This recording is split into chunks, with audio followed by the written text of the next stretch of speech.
Não baseie qualquer decisão de investimento no conteúdo deste vídeo. Não estamos registados como analistas ou consultores de investimento em nenhum país ou entidade oficial. A informação prestada neste vídeo é de caráter geral e informativo e não constitui aconselhamento financeiro. Nenhum dos participantes deste vídeo assume qualquer responsabilidade por erros e omissões, nem por danos financeiros sofridos pelos espectadores ou qualquer outra pessoa. Faça sempre o seu trabalho de análise e consulte profissionais devidamente credenciados pela CMVM. Olá a todos, sejam bem-vindos ao 27º episódio do Ações e Companhia. Comigo, como sempre, estão os grandes Diogo Gonçalves e Gonçalo Garcia. Olá pessoal. Olá, Olá, olá. tudo fixe? Muita coisa a acontecer esta semana. Temos as FANG a debitar resultados históricos. Eu até guardei os resultados, deixem-me cá ver. Alphabet, mais vendas, mais 62%, Apple, mais 36%, Facebook, mais 56%, Netflix, mais 19%, Microsoft, mais 19%.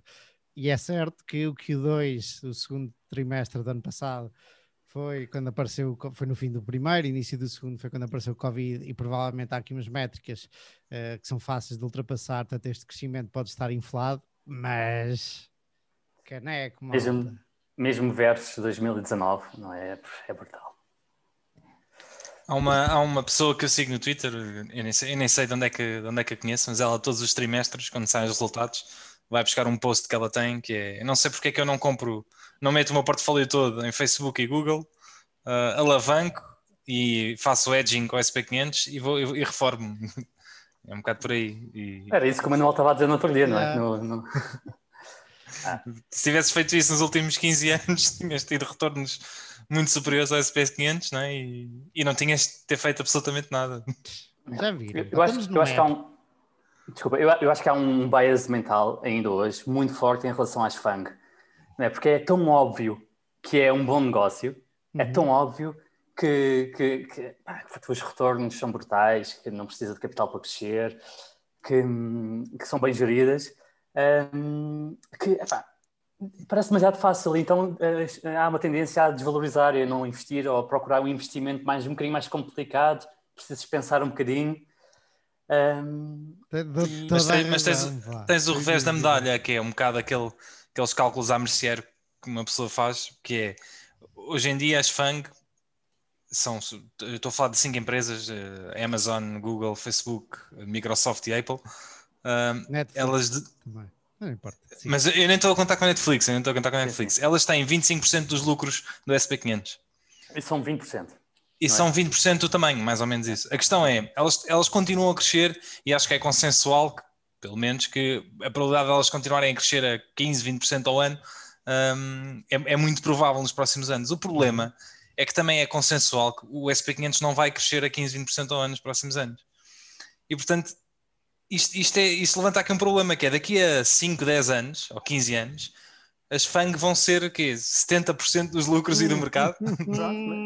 Mas não é do mercado, é do mercado norte-americano, ou seja, só daquele índice em particular. Mas eu também acho isso altamente improvável. Mas nada o impede, meu.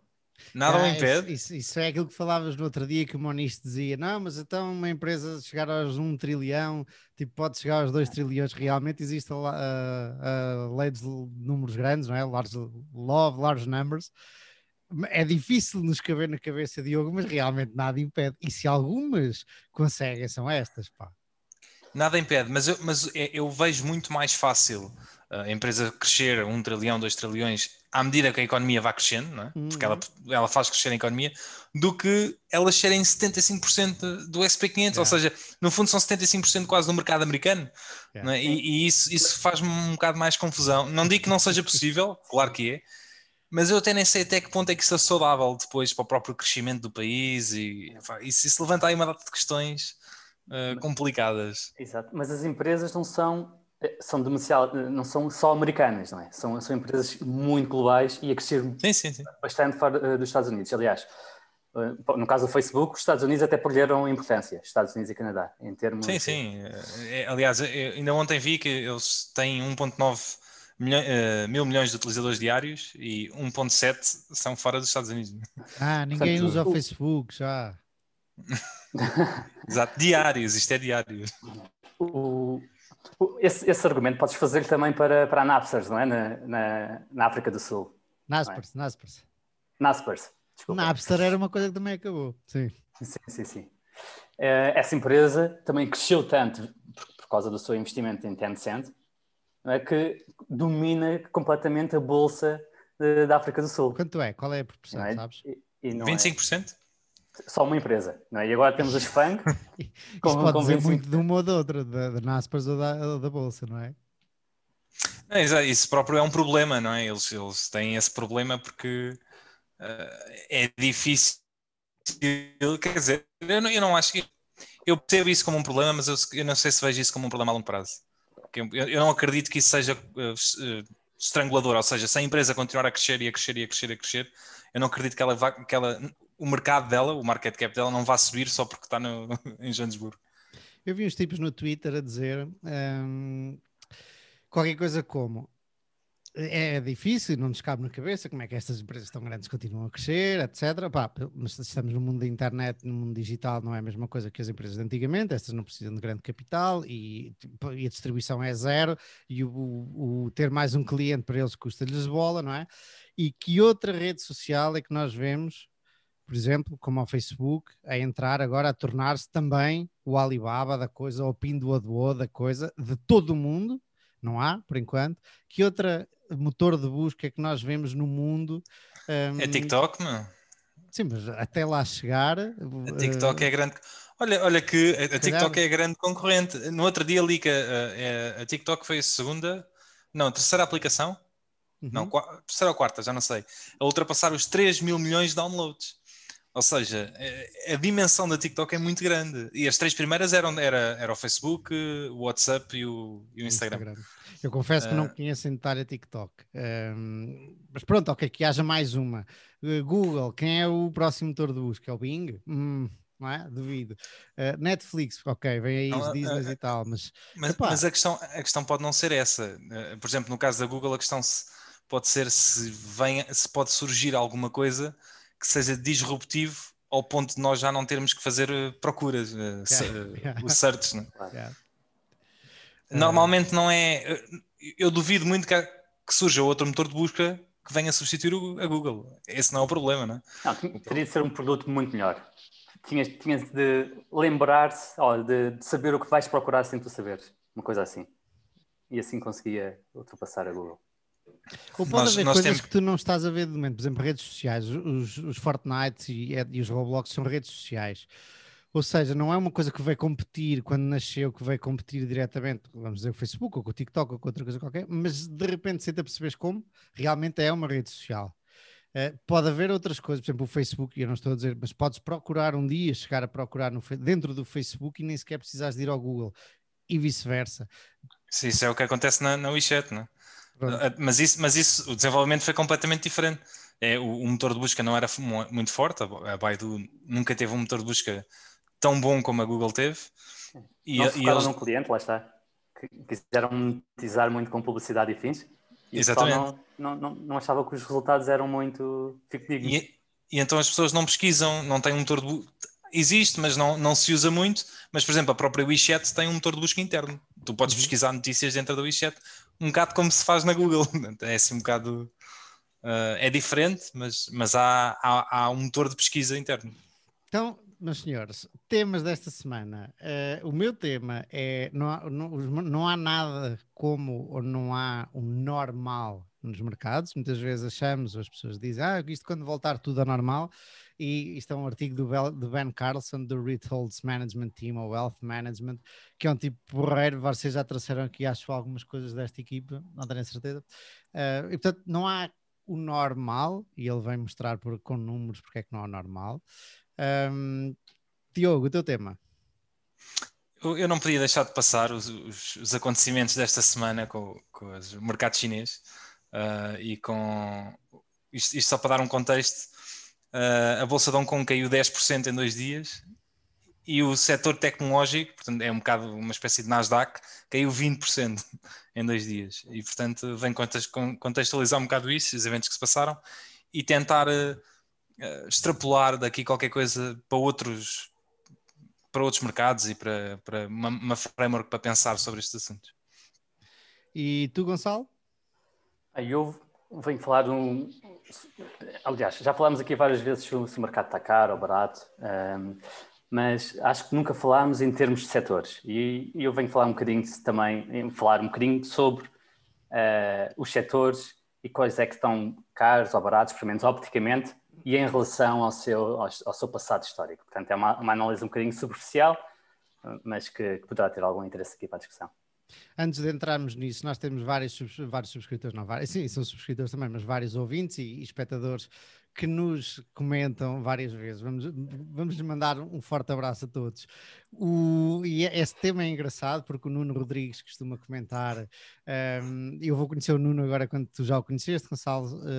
Eu vou conhecê-lo quando for aos Açores e costuma comentar frequentemente. E, na opinião dele, existe uma bolha, e eu não lhe quero pôr palavras na boca, mas os mercados estão caros, é a ideia que me transmite dos comentários dele. E depois existem outros comentários. A semana passada, isto foi no WhatsApp, o Pedro Diamantino veio-nos comentar uma dificuldade técnica, disse que no Spotify não nos ouvia-nos aos altos e baixos.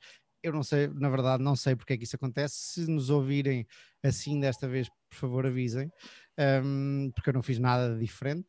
E nada, e um abraço para todos, continuem a comentar e nós temos que ir ali dar umas bicadas. Eu não fui esta semana dar umas bicadas e comentar os vossos comentários, mas hei de tirar agora tempo nas férias para o fazer. Mas senhores, começamos com o Diogo, com o tema, com o hot team da semana. Vamos começar, mano. Isto é um tema que me interessa particularmente, até porque eu tenho alguma alocação na China pequena. Para mim, eu considero pequeno, mas à volta de 15%, 15% do meu portfólio está alocado na China. A tua definição de pequeno é espetacular. Exato. Achas que é grande, Gonçalo? Para mim, eu tenho alguma alocação à China também.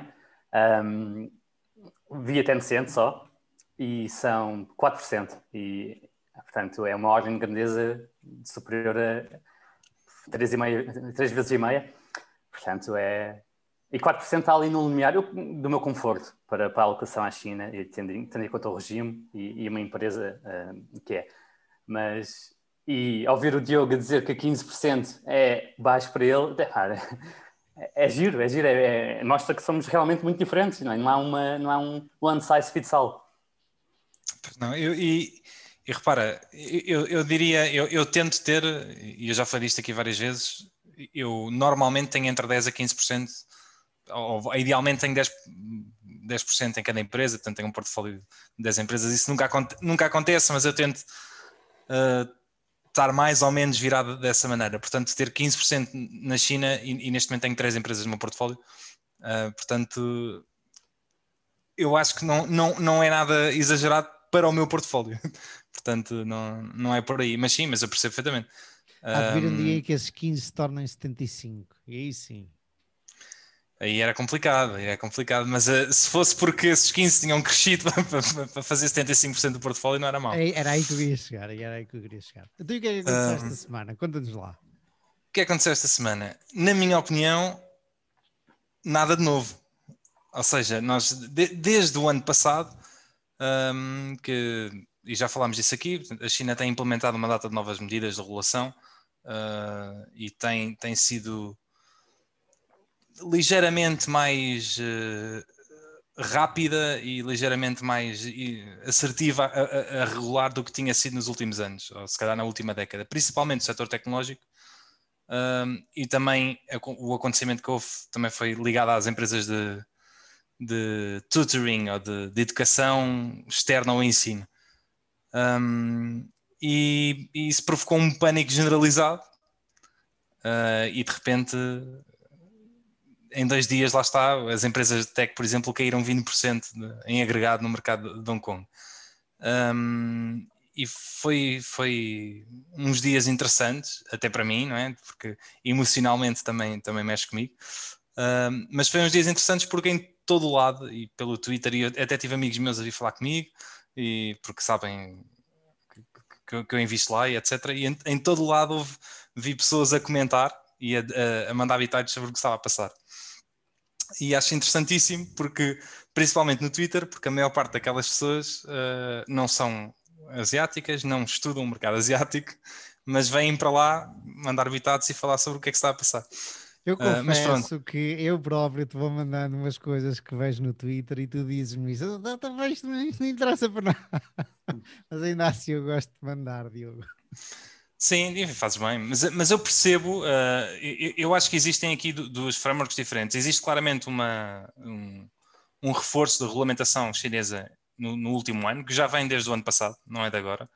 E isto acontece também porque o mercado chinês é muito menos regulado que o mercado europeu ou americano. É algo que se calhar as pessoas não têm muita noção. E principalmente no setor de tech, em certos aspectos, aquilo é muito mais uma rebaldaria do que nós estamos habituados. E existem muitas... as empresas fazem muitos esquemas e muitas tentativas simuladas para angariar pessoas e sem terem em conta... Angariar pessoas... Para as plataformas, como a Pinduoduo, por exemplo, é conhecidíssima por isso. Usuários. Sim, exatamente. Clientes. E desde as aplicações a terem pop-ups falsos, isto até acontece quando o Facebook teve que ir ao antitrust por causa da Apple. Não foi Facebook, foi a Apple. Por causa de ser um monopólio, até houve uma data de documentos que saíram do mercado asiático. E isto até acontece desta maneira, que é, eles não têm uma store como existe praticamente no Ocidente, portanto, ou és Android e usas a Play Store praticamente, ou és Apple e usas a iPhone Store, não sei. Apple Store. App Store. Exato. Eles têm imensas stores diferentes e até aí acontece, por exemplo, a Tencent tem uma store e o teu telemóvel é da Huawei, a Huawei também tem uma store e quando vais à store da Huawei, tentas sacar a aplicação da Tencent, a WeChat, e a WeChat manda-te um pop-up para instalares a store da Tencent para sacares a partir da store da Tencent. Pronto, existem uma data de esquemas destes e em certos aspectos esquemas que são imorais e que não são de lei de anticoncorrência, não são concorrenciais e têm imensos problemas para o consumidor. E isso não acontece cá porque existem já leis e existem já regulamentações e existem já uma data de estrutura, não é, feita para que as coisas não funcionem assim e não existe na China. E eles têm tentado cada vez mais acelerar o processo e tentar regular os setores como deve ser. Por exemplo, uma muito conhecida que agora ficaram proibidos de fazer é a WeChat. Não existem praticamente aplicações da Alibaba na WeChat, nem da TikTok, da ByteDance na WeChat, porque a WeChat vê como uma concorrência à ByteDance, a TikTok, e não deixa entrar na WeChat. Pronto, e isto até hoje nunca houve nenhum problema, mas agora saiu a regulamentação a dizer que isto é anticoncorrencial e que eles têm que deixar, obviamente, as aplicações todas, os ecossistemas têm que permitir aplicações de todas as empresas, a Alibaba tem que permitir que a WePay funcione nas aplicações da Alibaba e vice-versa. Portanto, não podem bloquear ecossistemas porque isso é mau para o consumidor final. Mais uma vez, todas estas medidas, se uma pessoa tiver em conta e for analisar, são medidas protecionistas para o consumidor e são medidas que fazem todo o sentido. Portanto, o pânico generalizado que foi feito de que o governo chinês está a tentar controlar as empresas chinesas e quer, mais uma vez, roubar os acionistas e pôr as empresas de segundo domínio do Estado, não acho que faça muito sentido. Com o pouco... Desculpa, Gonçalo. Com o pouco conhecimento que tenho da China... entendo, ou parece-me a mim, perfeitamente razoável o que o governo está, e atenção, lá está, faço aqui a ressalva, com o pouco conhecimento que tenho, parece-me perfeitamente razoável.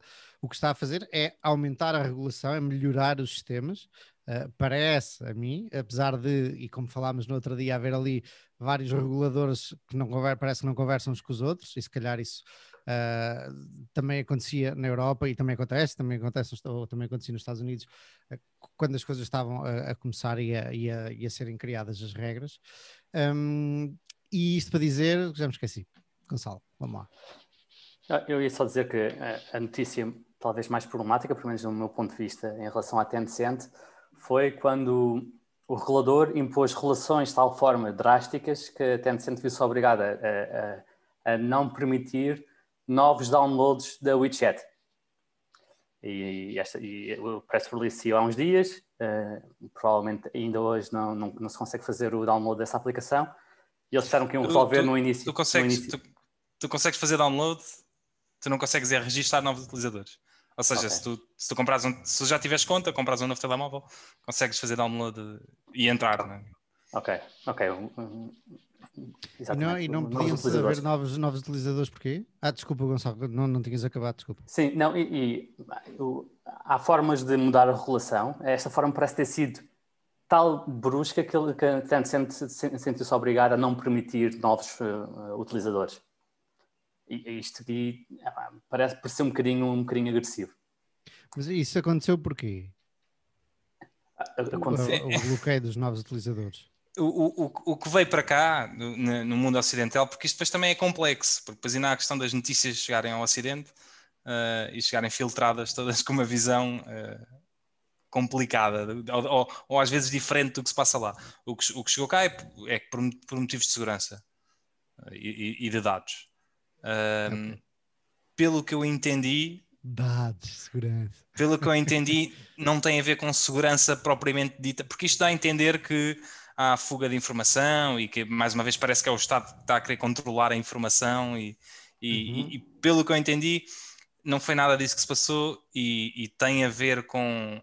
Na verdade, até está associada a contas de pornografia e coisas que são proibidas na China e que eles andaram a fazer imensos testes com mini-programas, ou seja, nem eram contas das nossas contas normais, são contas oficiais, e que tinha havido muitos registros que passavam e que depois havia partilha de imagens, havia partilha de fotografias pornográficas e coisas do género, que são proibidas na China, e que estava ligado a isso.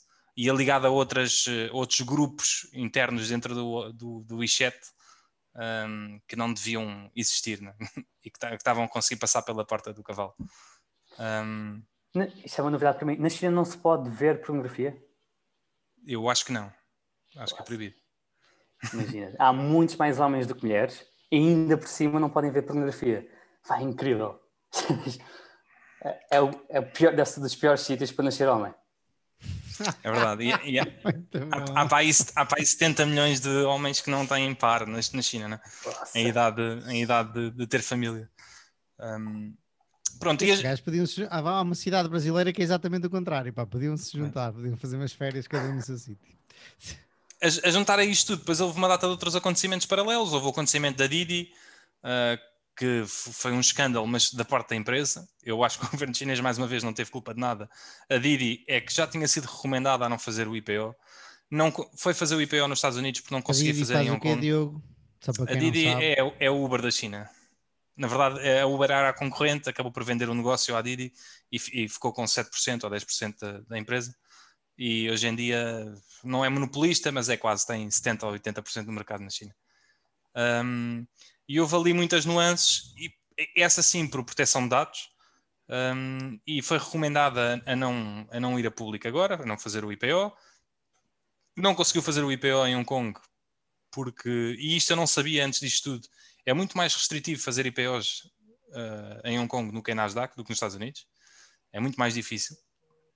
Há uma data de provas de faturação e de coisas do género que não existem nos Estados Unidos e que existem lá. E acabou por não fazer, acabou por fazer nos Estados Unidos. Eu acho que pelo que eu percebi, por pressão até dos acionistas atuais, que era a SoftBank e outros que deviam querer despachar a parte deles. E depois obviamente caiu-lhe em cima os reguladores, mas isto não era novo, ou seja, os reguladores já estavam a fazer a investigação, já estavam a trabalhar com eles e eles quiseram fazer o IPO mesmo.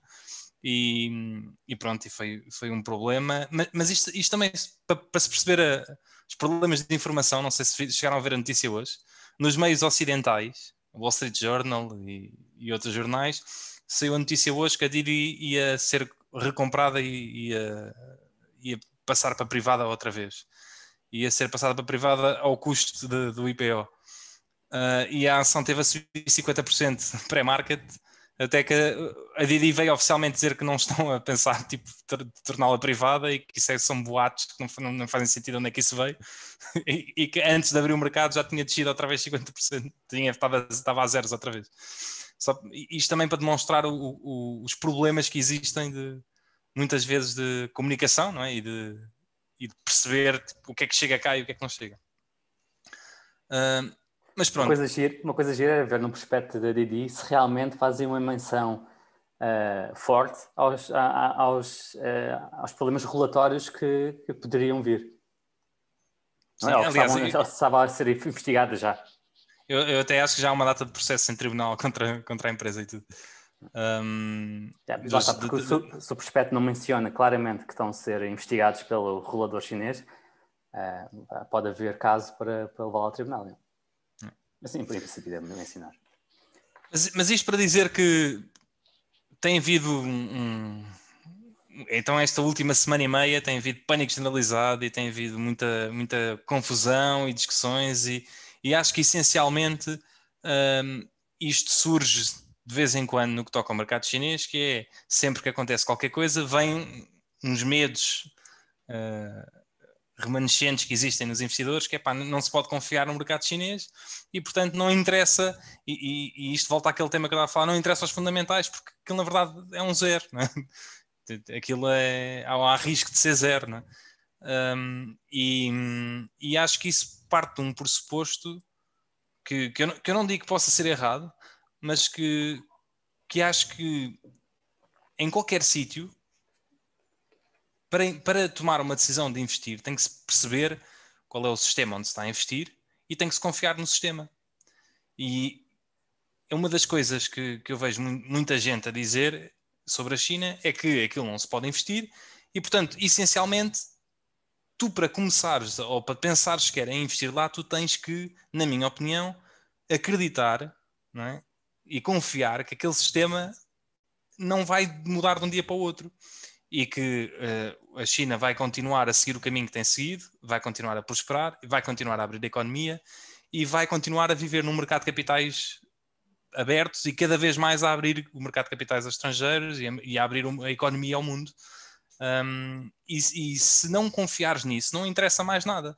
E é uma das coisas que nós também podemos passar para o Ocidente. Nós, se calhar, não pensamos nisso tanto nos Estados Unidos ou na Europa porque temos 200 ou 300 anos de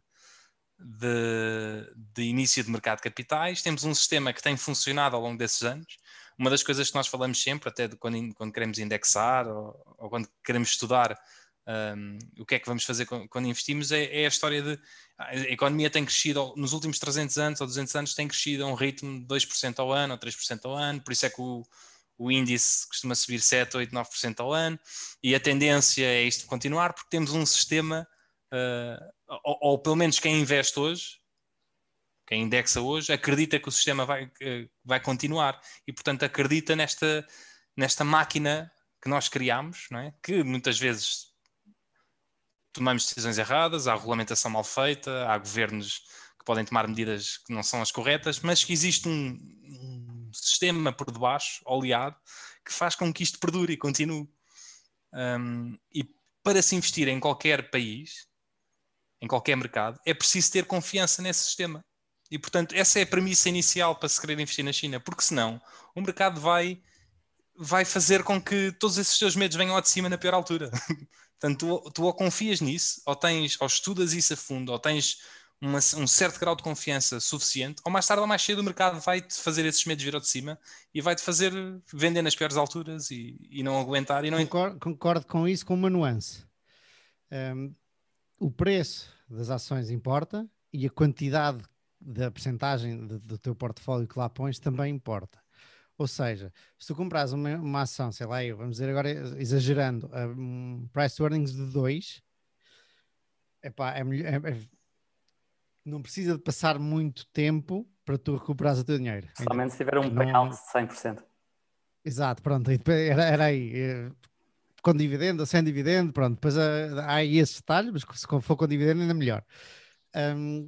Se puseres 1% do teu portfólio, também não precisas ter a convicção toda da tua vida, não é? Para lá meteres 1%. Podes dizer, opá, que se lixe, e um dia lá está, posso-me arrepender do que estou a dizer, mas isto aqui é para perder, é tipo casino 1%, não vai fazer grande diferença, e se subir 100 vezes, eventualmente sim vai compensar o risco. Portanto, há aí essa nuance, e eu estou contigo, Diogo, e eu por acaso eu dizia que não investia na China, mas eu tenho uma empresa chinesa. Mas lá está, porque tinha e tem um PI de 5, portanto é ridiculamente. Portanto, eu não me importo de investir numa empresa chinesa, que curiosamente não tem quase vendas na China, tem todo mundo menos na China, porque está muito barata.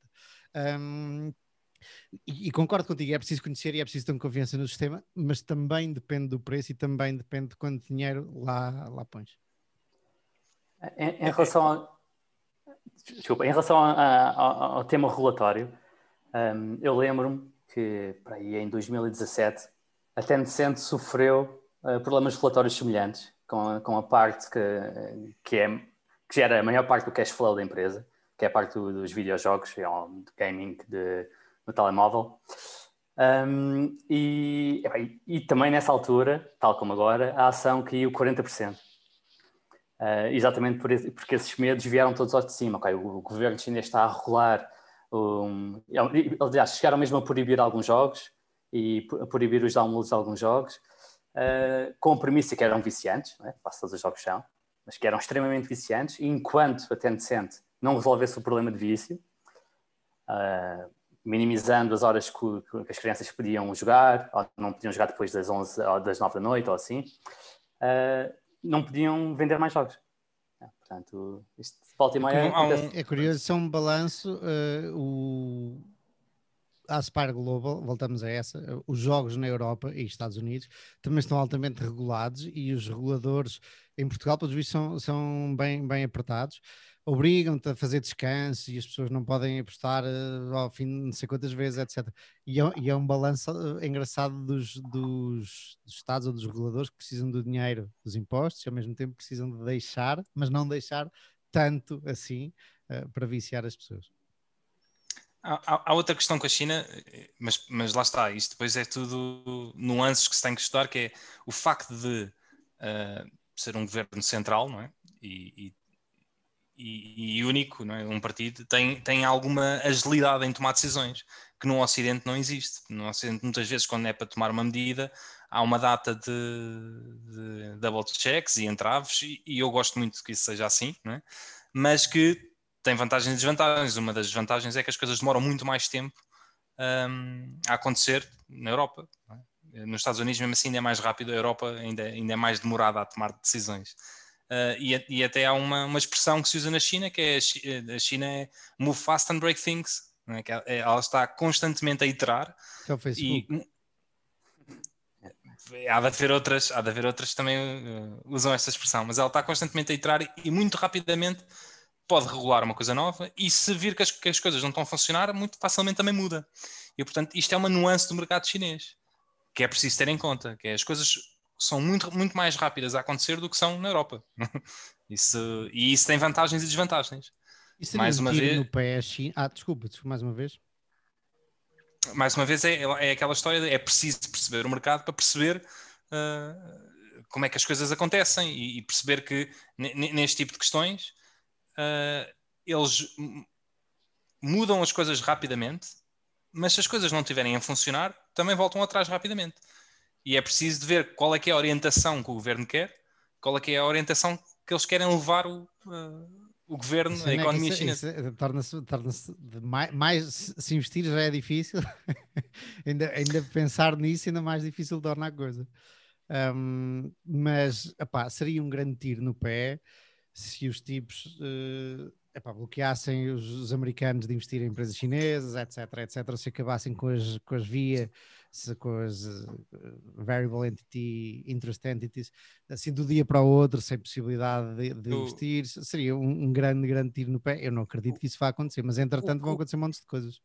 O caminho é o contrário, na verdade, e ainda agora, antes disto, eu mandei-vos um artigo oficial do governo chinês, por causa disto tudo que se passou, porque tentaram também vir acalmar os mercados, a dizer que o caminho é de continuar a abrir cada vez mais a economia chinesa ao mundo, que o Covid até veio acelerar esse processo, que o dinheiro estrangeiro é bem-vindo, e que reconhecem a utilidade das VIs, ou seja, o próprio governo veio reconhecer que a Ele utilidade podia das acabar VIs... com isso. Há uma tendência de... Provavelmente as VIs vão ser modificadas este ano. De alguma maneira vão ser simplificadas. E um dos caminhos que eles querem fazer é fazer de Hong Kong um centro económico forte, um mercado de capitais forte, contrabalançar com Nasdaq e com Nova York. Cada vez tem sido mais, não sei se repararam, mas quase todas as empresas chinesas que estavam também no mercado americano o ano passado ou este ano já fizeram dual listing em Hong Kong, desde a Baidu, a Alibabas, todas essas grandes que conhecem já estão em Hong Kong também. E a ideia é fazer de Hong Kong um mercado secundário para competir com o mercado americano como centro económico e reestruturar as VIs de alguma maneira para simplificar o processo. Mas que o caminho que eles querem levar é de maior abertura da economia e de maior capital estrangeiro a investir na China e de maior proteção dos investidores, etc. Portanto, não é o contrário. Aliás, isso está nas diretivas deles do plano a 5 anos que o governo chinês faz todos os anos, começou este ano, é continuar a abertura da economia, fortalecer as empresas deles e obviamente que as grandes empresas deles, como a Alibaba e a Tencent, que são dos motores para terem acesso não são só essas, mas para conseguirem ser finalmente empresas multinacionais, né, operarem no mundo inteiro, não só na China. A Huawei, se não fossem as restrições também que os Estados Unidos impuseram, de serem efetivamente empresas multinacionais e que operem no mundo e não apenas no mercado chinês. Isso é também interessante. Eu li qualquer coisa da tua amiga Rui Ma, é assim que se diz? É o nome dela? Rui Ma, mas... Rui Ma. E ela estava a dizer, eu li a coisa a correr, mas estava a dizer que a China, o governo chinês, não queria propriamente que a China fosse o gigante tecnológico que é, o que se vai tornando, mas mais um gigante industrial. E lá está. Que não era tanto, portanto, está a aprender com o tempo e o que é que quer exatamente destas empresas tecnológicas, e uma das coisas que quer, obviamente, é a informação, não é? Sabemos disso, mas para muita gente isso também não importa, se eles têm informação ou não, se é partilhada com o governo ou não.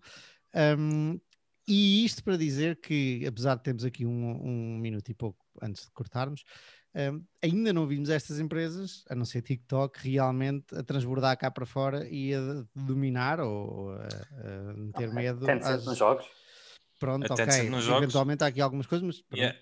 E a Huawei não, porque foi bloqueada pelo governo americano. Não. Mas mesmo assim continua muito forte em muitos países, mesmo em europeus. Há muitos que aceitam a Huawei porque realmente é muito mais barato, principalmente agora para o 5G.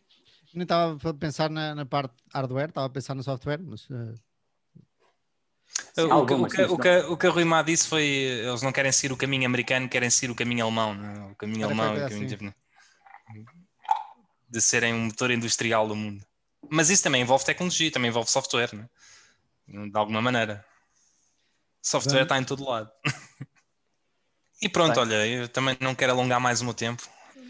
Não, olha, eu vou de férias agora no fim de semana e gostava, já tenho aqui alguma leitura para as férias, mas gostava de começar a entrar mais no tema da China, por isso, Diogo, se tiveres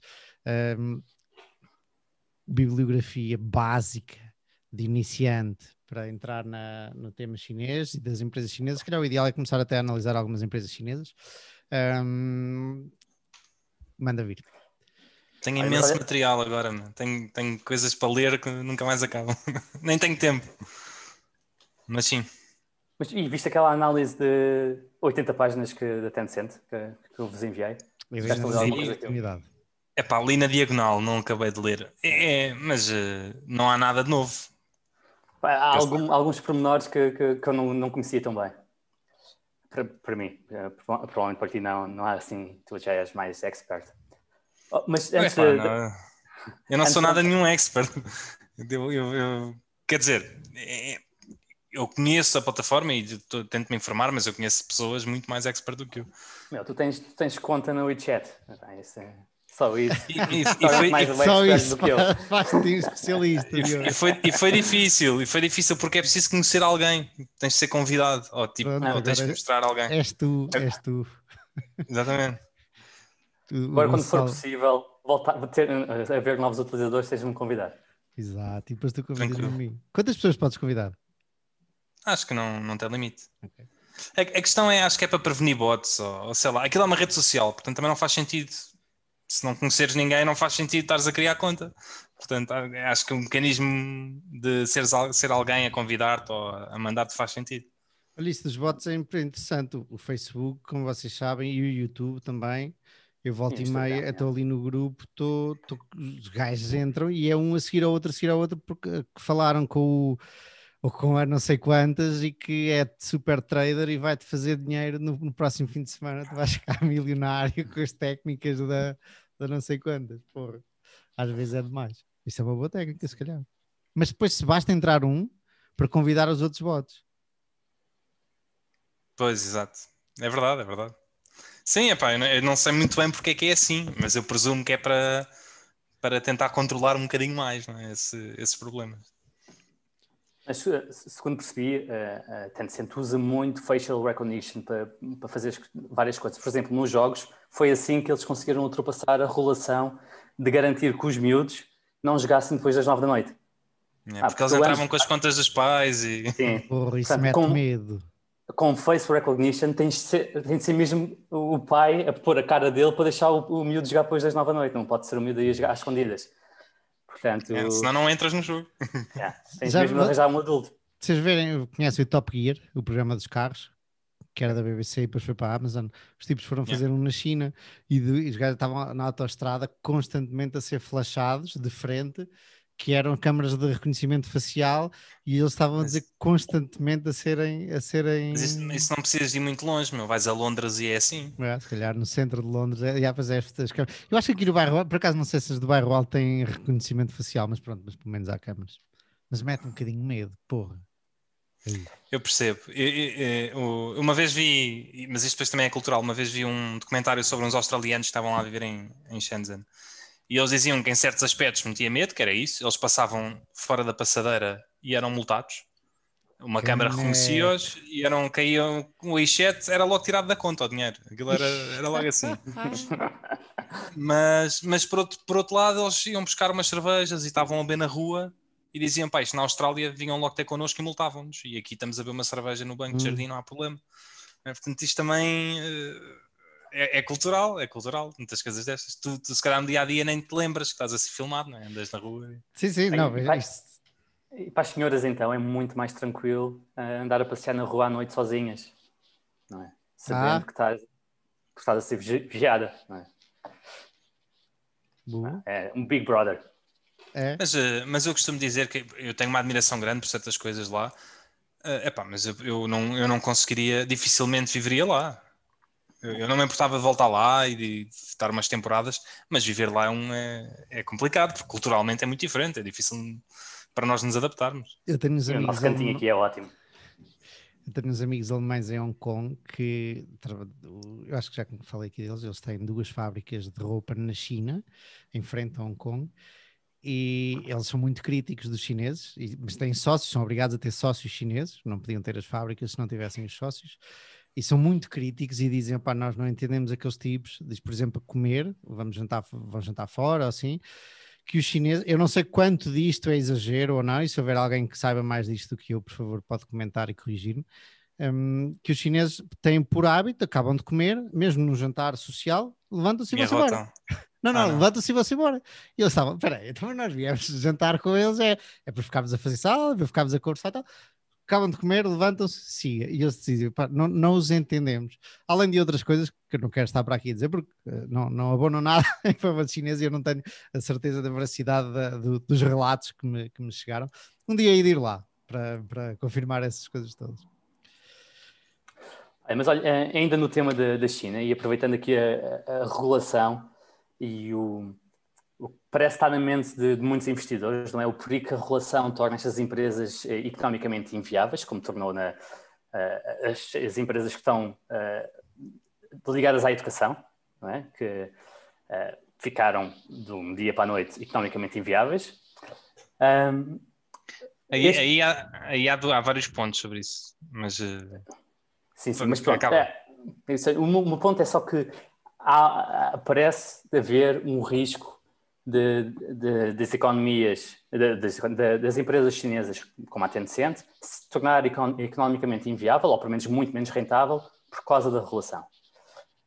E o meu ponto, eu pegava aqui no framework, outra vez, da psicologia do Daniel Kahneman, que basicamente ele chega à conclusão que riscos com probabilidades muito baixas ou são completamente ignorados ou são sobreponderados, não é? E nós vemos isto N vezes na sociedade, não é? Vemos isto quando acontece terrorismo, mesmo que mata algumas centenas de pessoas, como aconteceu em França, e tem um impacto enorme no turismo nestas localidades, apesar de continuar a ser muito mais provável morrer num acidente de carro do que terrorismo.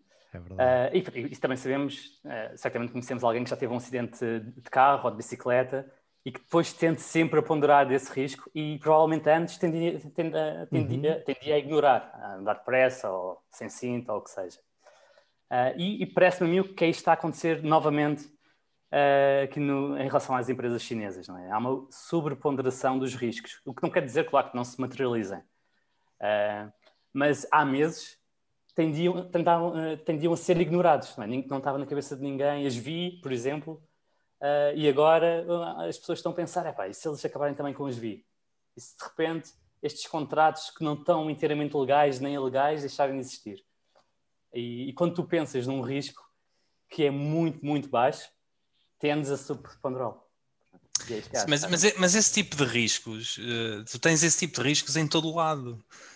Tu podes dizer que o que pode acontecer aqui é as pessoas dizerem, eu não conheço da cultura, eu não conheço o que se passa lá, e portanto isso é um risco da qual eu não sei calcular, não sei se dizer se é muito ou menos, se é muito maior ou muito menos provável, e portanto estou fora, e isso é totalmente válido.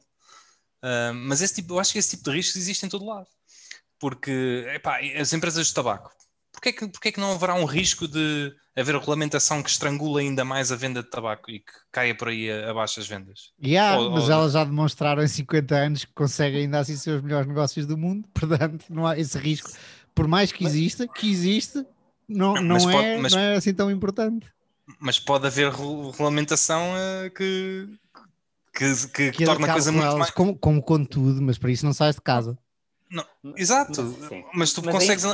Ou as empresas de cannabis agora nos Estados Unidos, não é? Há risco daquilo dos Estados voltarem atrás ou do governo federal vir mesmo... Por isso é que normalmente as primeiras coisas que tu lês sobre o Warren Buffett é que o gajo procura consistência, e já aqui falámos que a consistência não quer dizer que tu consigas predizer o futuro, mas quer dizer muita coisa. Se uma empresa está viva há 50 anos e a meter-lhe regulação em cima de regulação em cima de regulação, e agora estou a falar dos cigarros, e ela ainda assim se torna o melhor investimento da história, a Altria, posso estar enganado, mas um dos melhores investimentos da história, tu podes estar relativamente descansado, sabes? Enquanto as de cannabis ainda são muito novas, portanto, o facto de não terem a história obriga-te, deve-te deixar um bocadinho mais alerta. Esse era exatamente o meu ponto. Mesmo nas empresas de tabaco, quando se falou agora na nova regulação de nicotina, apesar de já terem provado para trás que são resilientes a novas regulações, quando se começou a falar outra vez em limitar a nicotina nos Estados Unidos, elas ressentiram-se, que eram para aí 10%. Portanto, apesar de haver provas dadas, mesmo assim os investidores tendem a sobreponderar um risco baixo quando este é mencionado. E tu até vieste dizer que isso podia nem ser um risco e podia ser bom para as empresas de tabaco. Lembro-me dessa. Sim, claro. Eu aqui, só para finalizar este assunto, em questão das empresas... Podemos ficar aqui o dia todo. Opa, eu tenho tempo. Em relação às empresas de educação, eu só queria dizer uma coisa que Exato, explica aí. Isso não foi de um dia para a noite. Num acidente parece que foi de um dia para a noite. Sim. Mas isto já se fala desde 2018. O que é isto, Diogo? Esclarece assim em poucas palavras, que é só para a audiência e eu incluído saber o que é que estamos a falar. Há um problema gravíssimo, não é só na China. Exatamente. Não é só na China, é na Ásia no geral, em que a educação é uma das coisas mais importantes, não é? E eles vivem, os miúdos vivem para a educação. E a maior parte, eu acho que 75% era o número que eu tinha visto no outro dia, dos alunos, desde a creche, têm aulas pós-escola. Ou seja, eles têm 8 horas de aulas e depois têm aulas privadas a seguir com tutores. E os pais gastam rios de dinheiro nestas aulas. Todos eles quase têm isto. Os miúdos estão 14 horas por dia a estudar. E isto vai agravando até chegar ao Gaobao, ou Gaokao, não sei como é que se chama, acho que é Gaokao, que é o exame de entrada para a faculdade, em que existem vilas e cidades em que as pessoas alugam lá casas para os miúdos irem para lá, em que as vilas não têm nada, não têm tipo discotecas, não têm centros comerciais, a única coisa que têm é uma comunidade de miúdos em que estão lá a estudar 24/7 e não têm distrações durante meses para eles poderem fazer o exame. Pronto. E isto chega ao ponto de ser doentio, não é? E eles terem um problema gravíssimo com isto. E agora, com o problema da natalidade, que está a decair e que eles estão, e que a China quer ver se consegue não ter uma queda abrupta da população, isto ainda veio mais ao de cima, que este é um problema que eles já estão a tentar resolver há muitos anos. Já houve uma data de medidas, os professores das escolas não podiam receber prendas dos pais para poder dar aulas para as escolas, e havia assim uma data de coisas que eles já têm tentado nos últimos anos impor para ver se controlam um bocado isso, sem efeito nenhum. E portanto isto foi só um culminar de uma coisa que já tem, que é um problema social na China, foi e não o só. quê? O que é que foi o culminar? As empresas de tutoring, eu não sei como é que isto se diz em português, mas explicações. Exatamente, explicações, mas exato. Mas não, eu acho que não são bem explicações como nós temos aqui, mas sim, as empresas de explicações deixaram de poder ter fins. Isto não é bem assim, mas foi impostas uma data de restrições destas empresas de maneira a estrangular-lhes o negócio. Pronto. E os negócios deste tipo de empresas deixou de ser, não digo totalmente viável, mas perdeu grande parte do valor. Alguma parte do negócio deixou de ser viável. Pode haver aqui algumas outras áreas que continuem a funcionar. Mas e pronto. Inferindo o preço da ação, parece que foi grande parte, ou 90% do negócio que deixou de ser viável. Mas isto é inferindo o preço da ação. Que sabemos bem que nem sempre é... Sim, mas isso também é engraçado de se ver, porque se tu reparares, a maior parte dessas empresas foram 10 baggers nos últimos 5 anos, não é? E portanto elas voltaram ao preço de há 5 anos. Pronto. Mas sim. Os investidores do IPO estão em casa. Exato. Isto é um problema social gravíssimo que eles estão a tentar controlar e que não é exclusivo da China. Ainda no outro dia estive a ver, isto há uns anos foi implementada uma coisa deste género na Coreia. E que depois, eu agora já nem tenho o nome da empresa, uma das empresas que podem, eu encontro aqui, acho que é este o nome, dê-me só um segundo.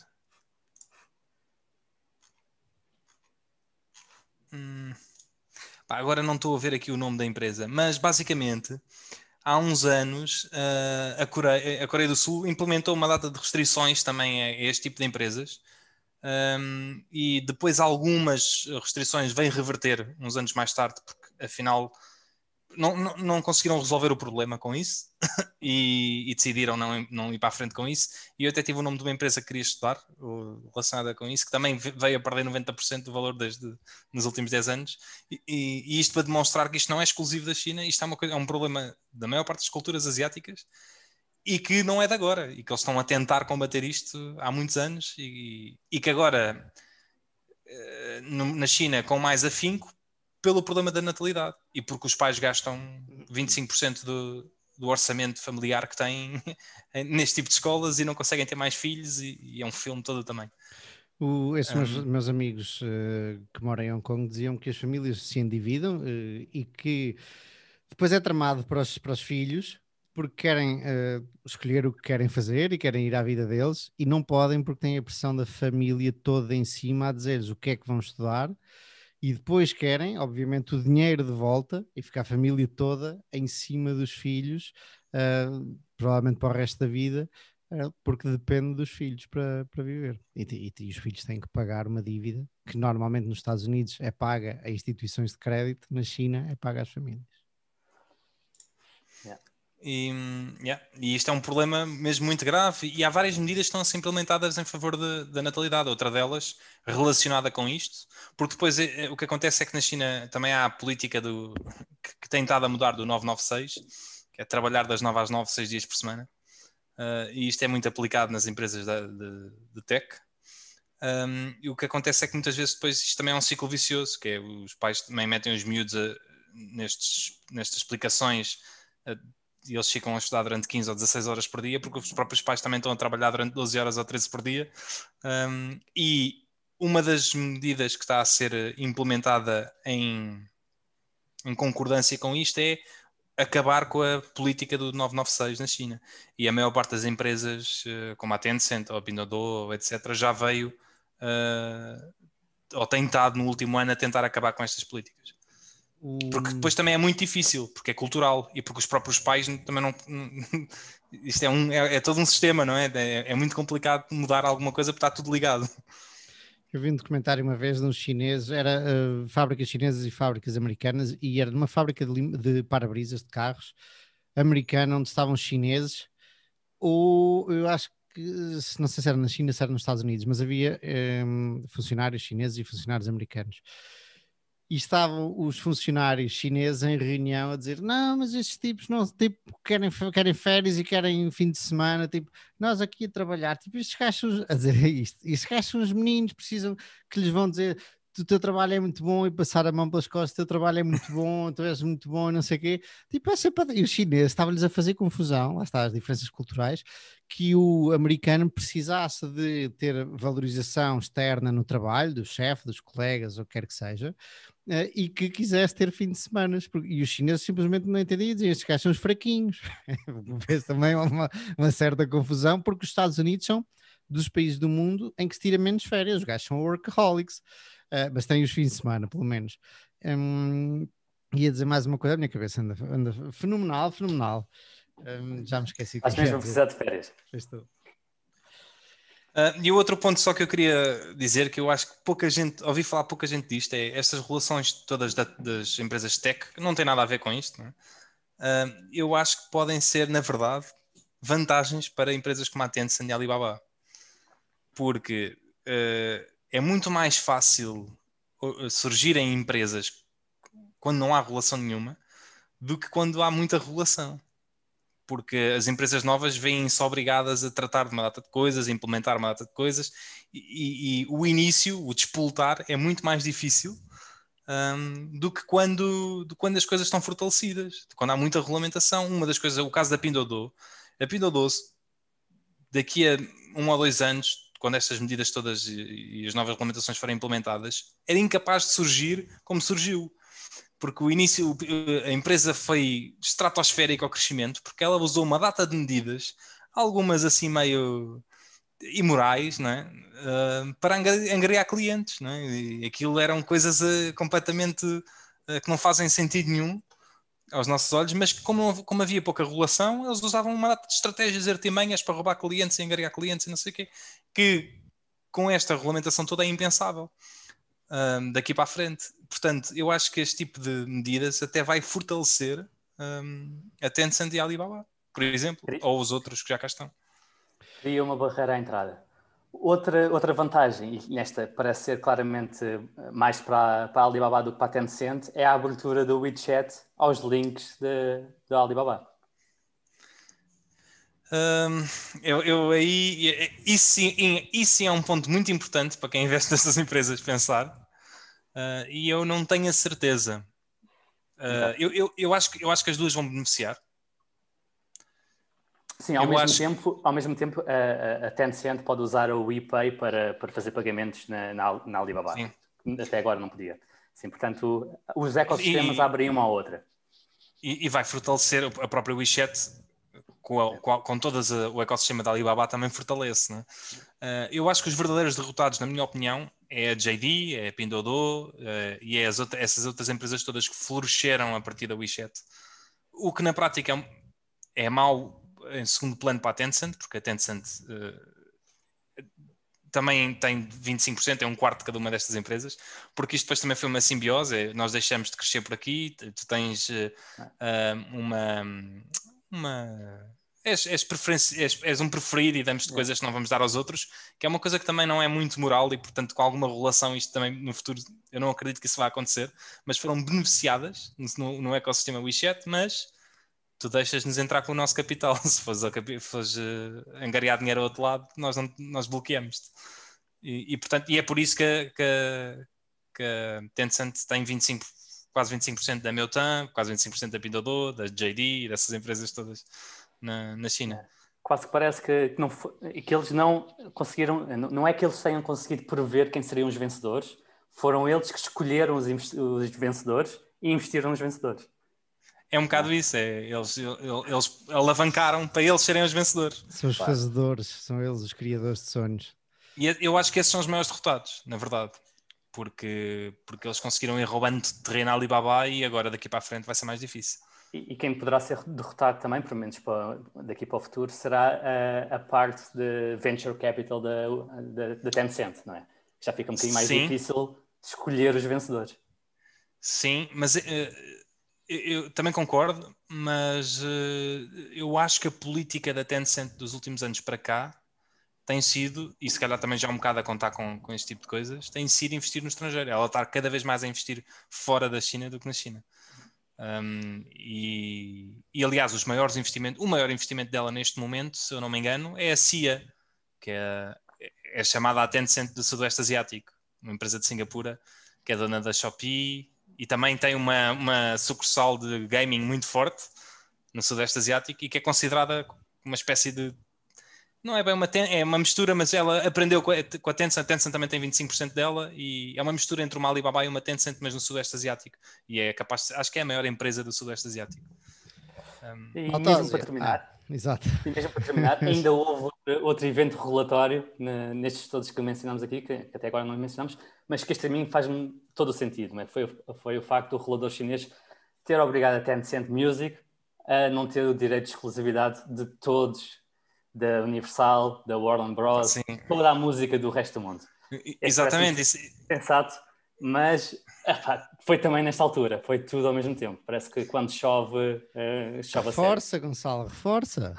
Mas mais uma vez faz todo o sentido. Obviamente que eu gostava que a Tencent Music tivesse um monopólio da música na China, mas não é justo, não é? Não... É aquelas dualidades entre seres acionista e seres uma pessoa, e seres cliente e precisares que exista concorrência. Meus senhores, a conversa está muito boa, mas vamos ter que passar aos próximos temas. Felizmente, os nossos temas, do meu e do Gonçalo, são curtinhos e acho que se encadeiam bem. Eu vou primeiro, Gonçalo. E este é o artigo do Ben Carson, do Ritholtz Management. Os tipos têm um podcast também, que é The Compound, que é espetacular, recomendo ouvir. Não é tão bom como este, mas pronto, não se pode.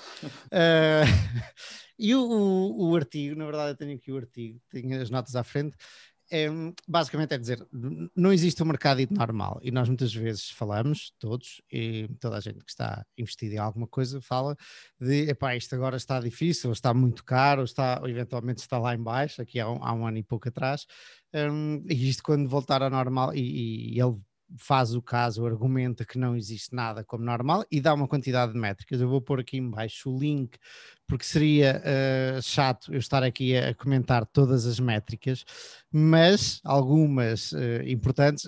Basicamente não há um equilíbrio.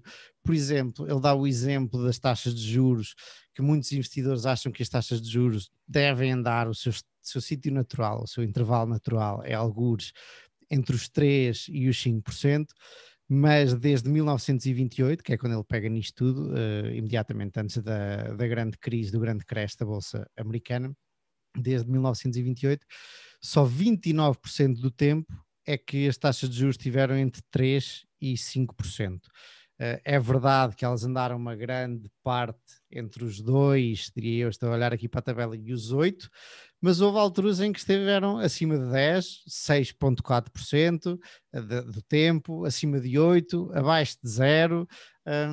Portanto, as médias basicamente mascaram muita volatilidade em várias métricas. E ele argumenta que é perfeitamente possível que continuamos a ver os juros baixos durante muito tempo, Ninguém sabe, e é óbvio que se calhar estamos num período mesmo ridiculamente fora do normal, mas o que ele diz é, não há normal, se calhar este é o novo normal, ninguém sabe. E a valorização das ações, isto era os taxas de juros, a valorização das ações também estiveram completamente all over the place, e nós costumamos, especialmente a malta que investe em ETFs, comenta que o mercado americano, o retorno é em média uns 8 a 9%, ele aqui comenta 9,8% desde 1928, mas o mercado americano nunca esteve na média, ok? Portanto, a probabilidade de termos um retorno igual ou superior a 20% num determinado ano é 2 vezes a de termos um retorno de entre 0 a 10%. E a probabilidade de termos um retorno acima de 40% é mais do que 40% de termos um retorno de 0 a 10%. É interessante isto. Eu acho que não me estou a enganar, mas de qualquer forma podem ler o artigo. Mas é interessante. Eu acho que as pessoas perderam nos números. Não há problema, mas pronto, a história é o normal, aquilo especialmente nestes 9,8% da Bolsa. É raro existir um ano em que está realmente ali nos 9,88 ou nos 0 a 10%. É muito mais provável estar nos 20%, estar lá em cima ou estar lá em baixo. Tipo, há aqui muitos altos e baixos que as médias escondem. E o que ele dizia era, especialmente as avaliações, as valorizações das empresas, das ações, têm vindo desde 1928 a subir gradualmente. E já falámos sobre isto, pode ser por causa do crescimento dos intangíveis, com as tecnológicas, pode ser também, obviamente, pelas taxas de juros estarem baixas, etc, por várias razões. Mas aquela história da média, ou de pegarmos em métricas que faziam sentido aqui há 50 anos atrás, se calhar hoje não fazem sentido. E olharmos para trás, muitas vezes, é sempre bom termos cuidado e termos precaução, mas nós podemos estar sempre num novo normal. E é isso, eu acho que o Gonçalo tinha qualquer coisa para dizer, não, Gonçalo? Agora olhei para ti, pareceu-me que tu ias dizer qualquer coisa e... Nada em relação a esse ponto. Nada, pronto, é isto. O artigo é curtinho, é só isto. Concordo, uma vez o Moniz dá uma palestra muito gira, que é sobre os últimos, e isto, aliás, isto vem de uma do Warren Buffett há muitos anos, sobre os últimos 100 anos de história dos mercados americanos. E ele mostra, isto subiu, os tais 9,8% ao ano, mas se vocês forem ver, e eu agora não sei de cor as datas, mas de 68 a 78 o mercado teve estagnado. De 70 a qualquer coisa, a não ser que subiu 15% ao ano. Depois de 2000 a 2014, zero retorno, outra vez. Tiveste 14 anos sem retorno nenhum. E depois de 2014 até hoje triplicou. Né? Portanto, é tipo... Como os retornos, apesar de ser 9% ao ano ou 10% ao ano, tu podes estar décadas em que os mercados não andam para lado nenhum. E depois estás décadas em que os mercados estão a subir 20% ao ano todos os anos. 20% se calhar é um exagero, mas 15% ao ano todos os anos. E portanto, por isso é que é preciso ser um long-term investor. E é preciso perceber que os mercados podem estar muitos anos sem mexer. Há uns episódios atrás, Diogo, trouxeste um tema que basicamente dizia que os investidores americanos esperavam daqui para diante cerca de 14% por ano. Era isso. E nós achámos completamente ridículos, mas esquecemos de vos perguntar quanto é que vocês acham que vocês, não que o mercado, mas que vocês, que era exatamente a pergunta que fazia, eles não perguntavam sobre o mercado, me perguntavam sobre o que é que estas pessoas achavam que iam conseguir. O que é que vocês acham que o vosso portfólio vão ter daqui para a frente? Eu, há uns tempos atrás, falei com uma tipa que, olha, que posso também pôr aqui embaixo do podcast, que é Meredith, qualquer coisa, MMB, Lock, Stock, Barrel no Twitter, que é tipo uma investidora muito boa, e estava a falar com ela sobre uma empresa que tenho no portfólio, e estava a entrar em detalhe da valorização e quanto é que achas que, não sei o quê, e ela disse uma coisa que a mim me libertou espetacularmente, que foi, eu não faço ideia, quando eu lhe perguntei, quando eu lhe pedi por precisão, e ela disse, eu não faço ideia o que está direcionalmente correta. O que acontece depois está fora das minhas mãos, ok? E eu pensei naquilo e hoje partilho bastante dessa opinião, tipo, eu não faço ideia se vou ter 10%, 15%, 8%, eu espero que tenha. Eu gostava de ter, já uma vez tu comentaste isto, Gonçalo, os 10% já ficava feliz com eles.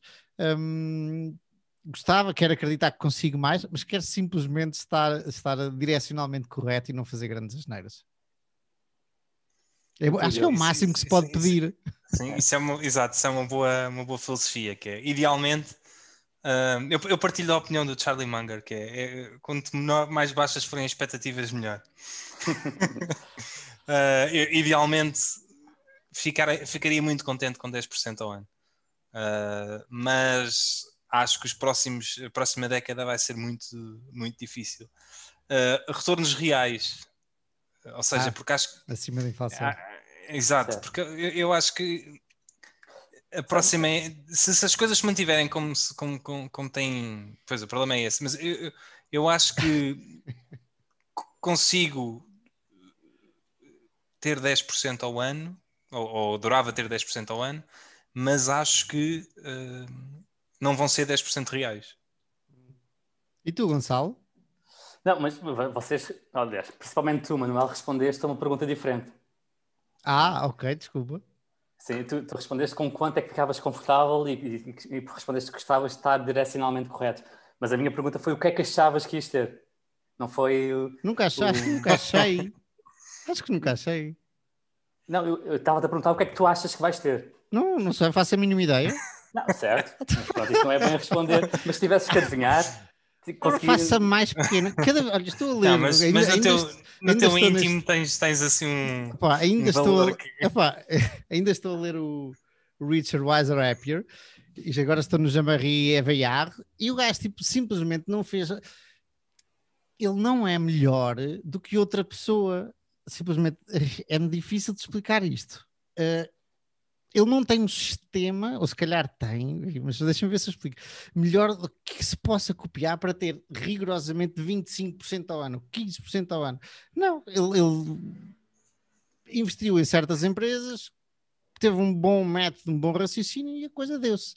Mas a coisa deu-se, o 10 ou 20 ou 15 estava já fora das mãos dele. Não, sem dúvida. Eu não estou a dizer para precisares o que é que vais ter. A minha resposta não faço o que é que tu achas que vais ter em termos gerais. Pai, espero, espero, entre 10 a 15 Sim. ao ano e gostava muito de ter 25% ao ano.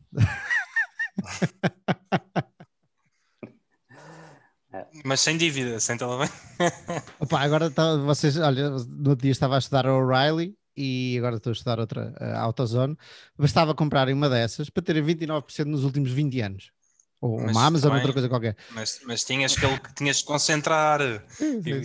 Vocês acham 10% é muito concentrado. Gonçalo, vamos ao teu tema. O relógio tem 5 minutos, mas se for preciso desligamos e ligamos novamente. Sim, eu também acho que despacho isto em 5 minutos. O meu tema também prende-se um bocadinho com olhar para o mercado e ver quais os setores que estão caros ou baratos em relação ao mercado e em relação ao próprio setor historicamente. Posso basicamente interromper só aí? Responda à tua pergunta anterior. Estava a pensar, estava a ver como escapava. Não, mas a minha resposta ia ser muito parecida com a tua. Mas eu elaboro um bocadinho mais e digo-te o racional. Para empresas em que eu tenho grande confiança na estabilidade da empresa e nos retornos que vai ter, ou no cash flow que vai gerar, eu tendo a descontá-la 7% e a comprar um desconto em relação a esses 7%. Portanto, eu na prática, quando faço isto... As DCFs? Sim, DCFs em termos conceptuais, em termos de qual o múltiplo que pago, ou quanto é que eu acho que isto pode valer, ou qual o custo de capital que eu uso para a empresa, tendo a usar os 7%, porque isso é o que me garante não só ter financiar as minhas despesas, como fazer crescer o portfólio de uma forma sistemática. Mas isso é abaixo do mercado, pá. Pronto, exatamente. E portanto, eu estou basicamente a comprar uma coisa que eu espero que dê 7% a algum desconto. Portanto, eu esperava que o meu portfólio pelo menos fizesse 7%. Consigo financiar as minhas despesas, como disse no episódio anterior, com a inflação mais 2%. que até pode chegar aos 7%, não sabemos, mas preciso pelo menos da inflação para manter o poder de compra e depois preciso de 2% para financiar as minhas despesas. Olha, hoje saiu os dados da Alemanha, do CPI, e acima daquilo que estavam à espera foi 3,9% a inflação. Portanto, este ano preciso pelo menos 5%, ou seja, 5,9%. E isso quer dizer que achas que vais ter quantos? que resultados? Que retornos? Exatamente. Eu acho que daqui para a frente, pelo menos 10%. À volta de 10%. Com um intervalo... Se me encostasses contra uma parede e para ter um intervalo de confiança de 90%, eu diria-te que entre 0 e 20. Os meus retornos. Toda a gente que não indexa, pelo menos espera ter acima de 10%. Não é? Exato. Quer dizer, pode não acontecer, mas é a expectativa, não é? Senão, quer dizer, há aquela história de eu faria isto à mesma, mesmo que no futuro se olhasse para trás daqui a 20 anos e me dissessem, olha, tu vais ter retornos abaixo do SP500, fazias isto à mesma? Eu se calhar fazia. Mas a expectativa é sempre bater a média do mercado, não é? É o que nós estamos aqui a tentar fazer. Mas eu acho que não vai ser assim. Não interessa. Vamos falar sobre isso noutra altura. Gonçalo, vamos lá ao teu tempo, porque senão não temos isto vai esgotar. Ok, então bora lá. Não fui muito, espero não ter sido muito, muito mauzinho, mas senão entrávamos por outro buraco. Vamos lá, Gonçalo. Então, como estava a dizer há pouco, podemos olhar para o mercado em termos setorial, não é? E podemos olhar para os setores como estando caros em relação a si próprios ou em relação ao mercado. E basicamente este slide que eu estou a tapar atrás de mim mostra 4 quadrantes, e isto é de um slide deck, de uma apresentação da Goldman Sachs, que basicamente tenta ver quais os setores caros e baratos em relação a si próprios e ao mercado. Então, começando aqui com o que nós já sabemos, não é? Que há muitos setores que estão mais caros do que o mercado e mais caros do que si mesmos em relação aos dados históricos, que é este quadrante aqui no meu lado. O vermelho. Isto deve ser o direito superior. E, portanto, temos como os semiconductors, media and entertainment, software and services, claro, hotéis, industrials. Estas admiram um bocadinho que os industriais estarem aqui. E, portanto, estes são setores mais caros do que si mesmos e do que o mercado. Então, passando aqui para o quadrante baixo, não é? Em que temos as empresas aos setores que estão mais caros que o mercado, mas baratas em relação ao seu passado histórico. Temos empresas de food and staples retailing, temos food and beverage, temos as tabaqueiras e temos household and personal products. E depois, indo aqui para empresas que estão mais baratas do que o mercado, mas mais caras do que os seus dados históricos. Só temos aqui, eles só colocaram aqui um setor, que é o setor dos automóveis. Curiosamente, este setor dos automóveis, se excluirmos a Tesla, passa para o quadrante em que normalmente devíamos estar um bocadinho mais interessados, não é? Que são aqueles setores que estão mais baratos que o mercado e estão mais baratos do que do seu passado histórico. E estes são os setores dos automóveis, excluindo a Tesla. São as empresas, são os financials, não é? Os bancos, as empresas, as seguradoras. São também as empresas de telecomunicações, são as energéticas, são as utilities. Portanto, basicamente... Essas estão mais baratas do que tudo. Do que o mercado e do que os seus dados históricos. E os dados históricos são medidos, basicamente, é muito rudimentar, basicamente é uma conta de divisão, é o price earnings. E neste caso em particular até é o que se espera, é o price earnings esperado para o próximo ano. Adoro que depois de teres falado em taxa de desconto há bocado e como é que calculavas o valor das tuas empresas e tal, agora digas price to earnings, uma ferramenta rudimentar. Vocês, seus plebeus que usam múltiplos e não usam... É uma divisão, isso é uma divisão. Não, mas não foi... Eu uso isto, eu também não... Eu uso... Já falámos aqui várias vezes que a matemática que é precisa é a matemática da primária. Eu não faço cálculos integrais de cálculo 2 avançado. Pá, não. Isso é daquelas coisas que 90% das pessoas que aprendem na faculdade, eu tive isso na faculdade, tive 7 cadeiras de matemática na faculdade, pá, não sei fazer nada de cálculo integral hoje em dia, zero, nunca mais. Também. Eu tive cálculo, álgebra, tratamento de dados e estatísticas. Sim, o que uso hoje agora são exatamente estas coisas de divisões. Rácios e múltiplos divisões. Pronto. Sim, é só para... É como rule of thumb. Mas pronto, pelos vistos, apesar do mercado como um todo parecer caro, temos aqui alguns setores que não parecem. E provavelmente não parecem por muito boas razões, não é? Há sempre boas razões. Alguns destes setores que vocês se aventurariam a investir? Eu estou a ver aí, porque é que os hotéis e os Qualquer restaurantes um. estão caros? Porque se calhar isto é atual, completamente atual? Sim, Então, estão caros. E se calhar isso não está bem normalizado pelo Covid, esses hotéis e restaurantes. Não, exatamente. É o que eu estava a explicar. O rácio que é usado é o forward, portanto, é o que esperam, os resultados que se espera agora em 2011. Desculpa, 2021. Era bom. Era bom. 2021. Portanto, claramente, os hotéis em 2021 não vão fazer o mesmo que vão fazer no ano normal, daqui a 2 ou 3 anos, digamos, assim, um ano mais normalizado pós-pandemia.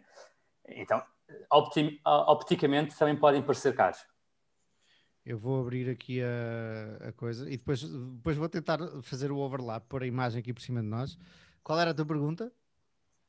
A minha pergunta é se há algum destes setores que vocês achem, por estar barato, é potencialmente interessante.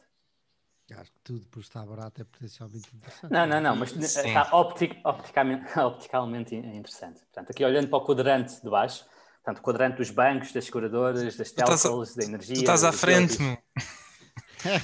Abre o WhatsApp. Eu estou a ver não, está tudo. que ele partilhou. Olha, mining, obviamente, eu odeio minas, e não tenho minas, mas tenho commodities. Portanto, mining, dependendo de qual é a commodity para onde estamos a olhar, estamos claramente aqui num super cycle de commodities, portanto, mining pode eventualmente ser interessante, apesar de eu não gostar. Telecomunicações, eventualmente. Em mining, isso lembra-me algo que no Valley of Towers mencionaram, que é a carta da Greenlight, do grande David Heinemann, e ele faz um pitch grande a empresas de commodities e mining, principalmente de cobre, Yeah. porque desde 2008 tem sido muito subinvestido. Portanto, não se tem investido em aumentar a capacidade desde há muito, muito tempo. E o racional dele é que isto, mais cedo ou mais tarde, vai-se pagar e vai causar uma inflação de preços brutais enquanto não houver este ajustamento de capacidade. E isto não é uma coisa que acontece do dia para a noite. Yeah. E o copper é curiosamente, e eu sei pouco, mas é uma daquelas que quero estudar porque já várias pessoas a quem reconheço muito valor dizem o mesmo. E tu vais precisar de cobre, tudo que é elétrico precisa de cobre, tens a China, tens a Índia, tudo a desenvolver-se, montes de países a passar de países subdesenvolvidos para países mais desenvolvidos, e vais precisar de cobre à séria, e parece que vai ser uma coisa plurianual, de vários anos a acontecer. Eu sou muito cético em relação a tudo o que é commodities, porque sou muito bullish em relação à economia, e isto é engraçado. É assim, eu acredito que haja eventos especiais em que possa fazer sentido investir. Mas de uma maneira geral, eu acho que como os mercados estão a teu favor, a longo prazo, não é? Os índices, os PIBs da economia crescem, os lucros das empresas crescem, as commodities estão contra ti a longo prazo. Porque historicamente, nos últimos 200 anos, nós somos mais eficientes e somos melhores a extrair ou produzir matéria. Isso é ignorar por completo os ciclos. A maior parte das commodities são cíclicas, e desta coisa que o Gonçalo estava a dizer, que é o supply and demand, que acontece sempre uns atrás dos outros. Claro que há exceções e pode haver, obviamente, uma situação ou outra que faça sentido. Não é exceções, são cíclicas. Na soma de 200 a 300 anos pode dar zero, mas aqui, entretanto, Tu podes ter feito 100 baggers atrás de 100 baggers. Podes. Ok. Eu acho que eu não consigo detectar ciclos porque lá está, porque isso depois entram aí questões macro e obviamente que há ciclos, há coisas que tu dizes e que obviamente que isto vai acontecer, mas também não sabes quanto tempo é que vai acontecer, pode acontecer daqui a 5 anos e se calhar até compensa, mas durante aqueles anos aquilo não está a valorizar e depois se não forem 5, se forem 10, para mim é complicado, mas obviamente que há exceções e obviamente que pode haver momentos e eu posso ter conhecimento sobre um determinado assunto e pode fazer sentido. E sabes Mas de que eu uma já maneira, te disse de um, pelo menos. sim, de uma maneira geral, eu sou muito cético em investir em commodities porque o tempo está contra ti. Porque ao longo dos anos nós somos mais eficientes, produzimos mais Isso é barato. ver uma Aliás, coisa as commodities isso é um, depreciam isso é um prazo com o tempo. demasiado grande que ignora os ciclos de tipo, tu estás a ver em 200 anos, ok, mas entretanto em 10 anos tu consegues fazer muito dinheiro, ou perder, também há esse, esse lado. Mas aí estás a ver demasiado longo prazo, pá. Mas isso não é never sell. Não, Já não está na moda, não é? Tá bem, não, passando das commodities, ok. pronto, e depois também é difícil perceber, Sim. lá está, há exceções, mas na maior parte dos casos é uma área muito complicada, na minha opinião, para fazer dinheiro, apesar de haver pessoas que façam bastante dinheiro com isso. E eu próprio posso encontrar algum momento da minha vida em que decida investir alguma coisa nisso, mas sou cético. Mais. Das outras, Diogo não. das outras todas estão aí. Epá, Food dá uma. Qual era a pergunta, eu Gonçalo? não tenho que eu poderia investir. Eu não tenho. À partida. Sim, energia e utilities. Eu vejo muito essa área quase como investir em bonds. Aquilo os preços Obrigações estão a eles. Sim, os preços são regulados, portanto tu sabes mais ou menos o retorno que tens. Essas empresas normalmente pedem muita dívida a um juro e sabem que vão ter outra porcentagem. Portanto, é quase como um bond. Seguros, pode haver algumas empresas seguradoras interessantes. Linha direta. Aí está! O Gonçalo estava à espera. Não. Bancos, eu também não gosto muito de bancos, mas empresas financeiras, sem ser propriamente bancos, sim, claramente. Aliás, as empresas financeiras têm sido as empresas com maiores, é um dos setores com maiores retornos históricos. Né? Optify.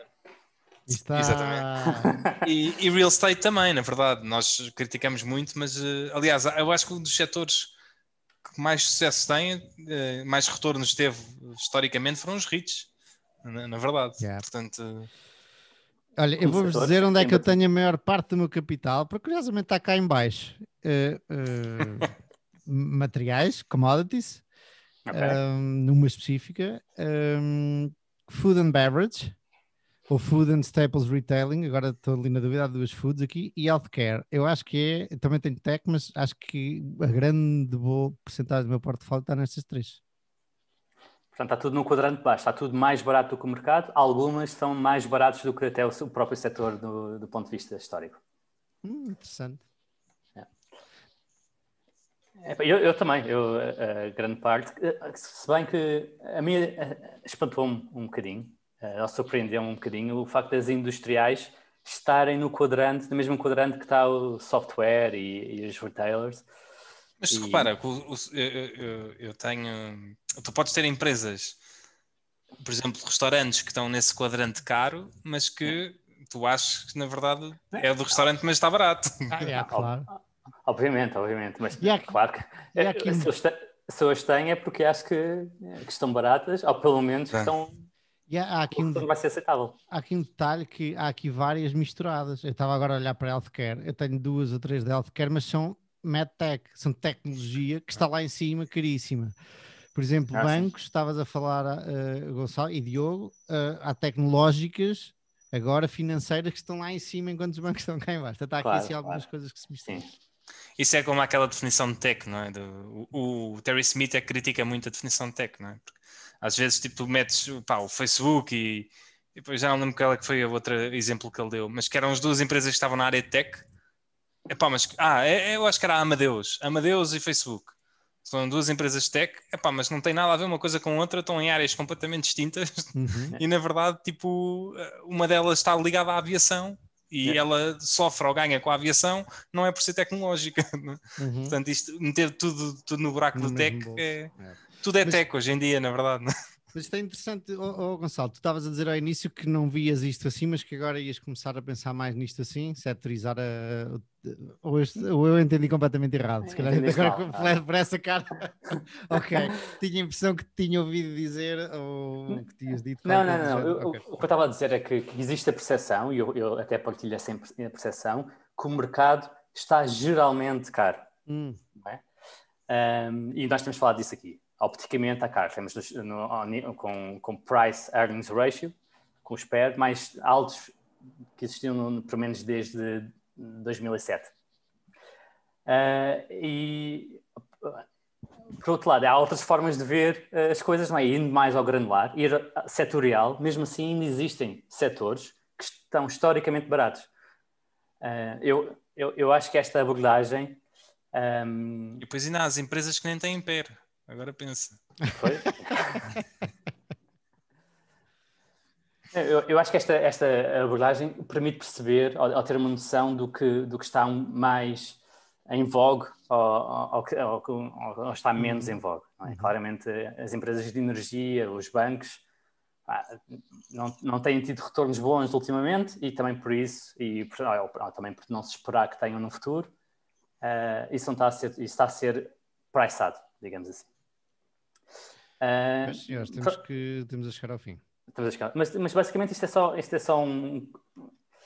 só indo uma camadinha para além de só olhar para o mercado e dizer que ele está caro. É ir também à parte setorial e perceber que há setores, pelo menos historicamente, não tão caros. Agora, se realmente merecem a pena ou não ser investidos, lá está. Eu sou muito defensor e continuo a ser, apesar deste gráfico, devemos fazer bottom-up, ou seja, irmos ver as empresas e realmente investir na empresa em si e não porque está num setor barato, mas porque não só acreditamos que está barata, como acreditamos na gestão, como acreditamos que serão bons alocadores do capital para o futuro.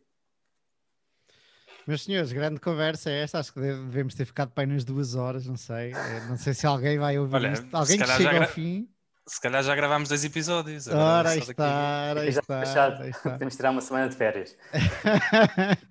Se alguém tiver chegado aqui, comenta aí em baixo. Meus amigos, um grande abraço. Um grande abraço.